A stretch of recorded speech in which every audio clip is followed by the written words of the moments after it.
আমি একটা মসজিদ বানাচ্ছেন, মাশাআল্লাহ মাশাআল্লাহ, আল্লাহ তাআলা এই জন্য আপনাকে উত্তম জাযা দান করুন।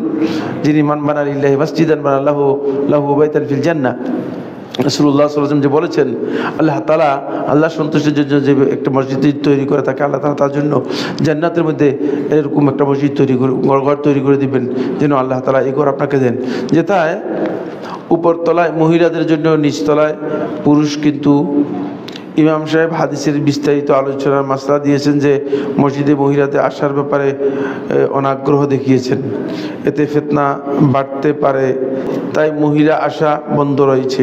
বিষয়টি কি সঠিক? না, সঠিক হওয়ার কোনো সুযোগ নেই, সঠিক হওয়ার কি নেই, কোনো সুযোগ নাই। ইমাম সাহেবকে বলেন যে আগে মহিলাদেরকে বাজারে যেতে বাধা দেখ, ওই ইমামকে বলে দিয়েছে, বলে মহিলারা যেন বাজারে না যায়, মহিলা যেন সিনেমা হলে না যায়, মহিলা যেন স্কুল কলেজ ইউনিভার্সিটিতে না যায়, এটা আগে ঠিক করেন। মহিলা মসজিদে আসলে ইমাম সাহেবের সমস্যা তো, তার এই চুলকানি অ্যালার্জি কমবে, আগে এটা বলেন, ফতোয়া দিয়ে এটা বন্ধ করেন। মহিলারা সবখানে যেতে পারতেছে, কোথাও ইমাম সাহেবের অ্যালার্জি নেই, কোথাও ইমাম সাহেবের চুলকানি নেই, কিন্তু ইমাম সাহেবের অ্যালার্জি আর চুলকানি হচ্ছে মহিলা মসজিদে আসলে। হোয়াই? জাহিল হওয়ার কারণে, নির্বোধ হওয়ার কারণে। আমরা আজকে এই যে কবর আযাবের বিষয়গুলো আলোচনা করছি, একজন মহিলাকে জিজ্ঞেস করেন তো একটা পয়েন্ট জানে কিনা, জানে কিনা জিজ্ঞেস করতে, ঘরে গিয়ে সবাইকে জিজ্ঞেস করেন একজন একজন করে, তো মহিলা জানবে কোত্থেকে? জানার যে সুযোগটা কোথায়? মহিলাদের জানার সুযোগটা কোথায়? মহিলার দিন জানতে হবে না? মহিলার আল্লাহর বিধান জানতে হবে না?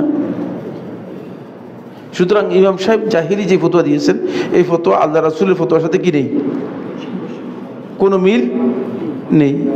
আল্লাহ রাসূল সাল্লাল্লাহু আলাইহি ওয়াসাল্লাম মসজিদের মধ্যে মহিলারা সামনের, মানে পুরুষরা সামনের কাতারে সালাত আদায় করতেন, মহিলারা পিছনে সালাত আদায় করতেন।